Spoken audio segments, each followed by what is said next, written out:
Good morning students. आज हम insurance में अंडरराइटिंग ऑफ रिस्क चैप्टर है वो पढ़ने जा रहे हैं। अंडरराइटिंग ऑफ रिस्क यानी जोखिम का अभिगोपन, इसका मतलब क्या है ये समझेंगे, इसका डेफिनेशन हम समझेंगे।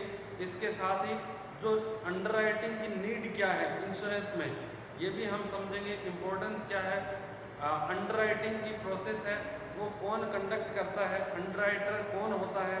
इसके अलावा जो अंडरराइटिंग जो प्रोसेस है इंश्योरेंस कंपनी के द्वारा फॉलो की जाती है वो उस प्रोसेस में कौन कौन से स्टेप्स हैं उनको हम डिटेल से पढ़ेंगे। सबसे पहले हम शुरुआत करते हैं डेफिनेशंस। डेफिनेशन पढ़ने के बाद हम इसको डिटेल से उसका जो मीनिंग है वो समझेंगे। सबसे पहले डेफिनेशन पढ़ते हैं, आइए। According to Mehr and Cammack, underwriting is the process of accepting और rejecting risk.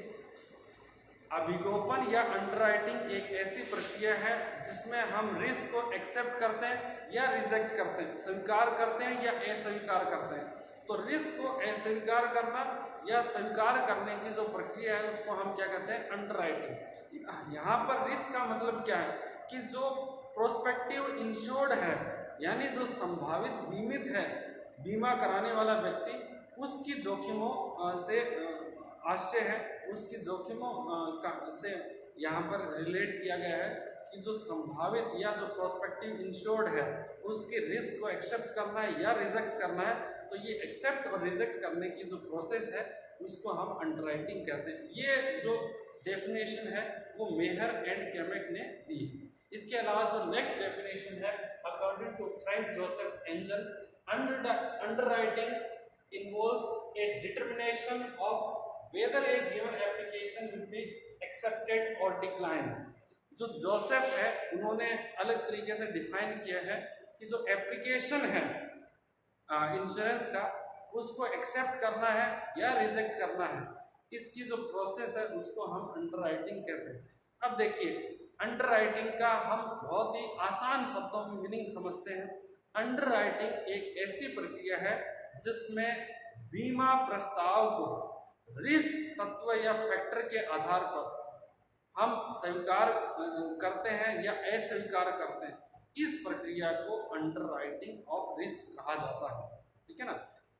Underwriting of risk is a process of deciding to accept और reject a insurance proposal based on risk factor. एक बार फिर बता देता हूँ, underwriting या जो अभिगोपन है वो एक ऐसी प्रक्रिया है जिसमें हम किसी भी बीमा प्रस्ताव को जोखिम तत्व के आधार पर स्वीकार एवं अस्वीकार करने के बारे में निर्णय लेते हैं, उसे ही हम जोखिम का अभिगोपन कहते हैं। तो आप समझ गए होंगे कि जब भी हमें एक प्रपोजल मिलता है, ठीक है ना, हमें मतलब बीमा कंपनी को जब भी एक प्रस्ताव मिलता है, एप्लीकेशन आता है पॉलिसी करने का, तो उस समय बीमा कंपनी उस प्रस्ताव को, उस एप्लीकेशन को पूरे गहराई के साथ चेक करती है, जांच करती है और उसमें देखती है कि पर्टिकुलर जो व्यक्ति है जो बीमा करवा रहा है उसकी किस किस प्रकार की जोखिम है। यदि वो स्टैंडर्ड जोखिम है, यदि सब स्टैंडर्ड जोखिम है तो उनके लिए अलग अलग निर्णय लिए जाएंगे। स्टैंडर्ड जोखिम यानी क्या है, बीमा कंपनी ने जो जोखिमें डिसाइड की है बीमा करने के लिए, यदि संभावित ग्राहक की जोखिम भी वैसी है, ठीक है ना, तो बीमा कंपनी आसानी से उसका बीमा कर देती है, ठीक है ना। जिसमें स्टैंडर्ड जोखिम नहीं होती, सब स्टैंडर्ड जोखिमें, घटिया किस्म की जोखिमें हैं, रिस्क है, तो इस प्रकार के व्यक्ति का बीमा करने से बीमा कंपनियां बचती हैं। स्टैंडर्ड जो जोखिम है या रिस्क है उसका यदि हम बीमा करते हैं तो वो ज़्यादा प्रॉफिटेबल रहता है, उसमें जोखिम की संभावना कम है। यदि सब स्टैंडर्ड या यूँ कहीं घटिया प्रकार की जोखिमों का यदि हम बीमा कर देते हैं तो उसमें क्या है, लॉस की संभावना बढ़ जाती है। एग्जाम्पल के तौर पर एक ऐसा व्यक्ति है जो जिसका हैबिट है वो बहुत ही एक तरीके से सही है। एग्जाम्पल के तौर पर वो ड्रिंक नहीं करता है, जो लिकर का यूज़ नहीं करता है, स्मोकिंग नहीं करता है और डेली एक्सरसाइज करता है। तो इस प्रकार के जो व्यक्ति का यदि बीमा करेंगे तो उसमें रिस्क कम होगी, और इस प्रकार के रिस्क को हम क्या कहते हैं, स्टैंडर्ड रिस्क, ठीक है ना।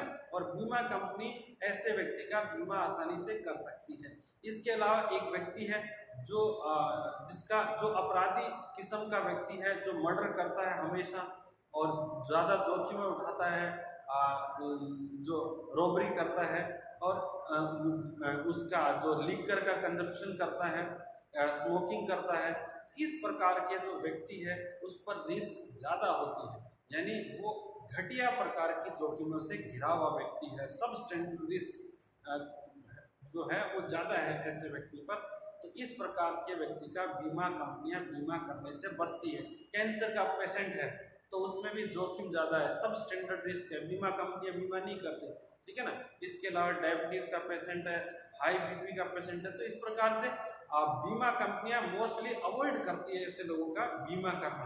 तो जब ऐसे लोगों का प्रस्ताव बीमा कंपनी के पास को मिलता है तो बीमा कंपनी डिसाइड करती है कि पर्टिकुलर एप्लीकेशन को एक्सेप्ट करना है या रिजेक्ट करना है। एप्लीकेशन को एक्सेप्ट करते हैं तो उसके लिए वो अपनी जो स्वीकृति है, एक्सेप्टेंस है, वो रिटर्न में उनको दे देते हैं, और यदि उनको रिजेक्ट करना है तो वो फॉर्म वापस कर देते हैं। तो इस प्रकार अंडरराइटिंग एक ऐसा प्रोसेस है जिसमें विभिन्न जो रिस्क फैक्टर के आधार पर बीमा कंपनी किसी भी इंश्योरेंस एप्लीकेशन को एक्सेप्ट करने और रिजेक्ट करने के बारे में निर्णय करती है, ठीक है। उम्मीद है आपको जो अंडरराइटिंग ऑफ रिस्क है उसका मीनिंग समझ में आ गया है। इसके बाद हम नेक्स्ट पढ़ेंगे जो नेसेसिटीज है, नीड्स है, वो क्या है।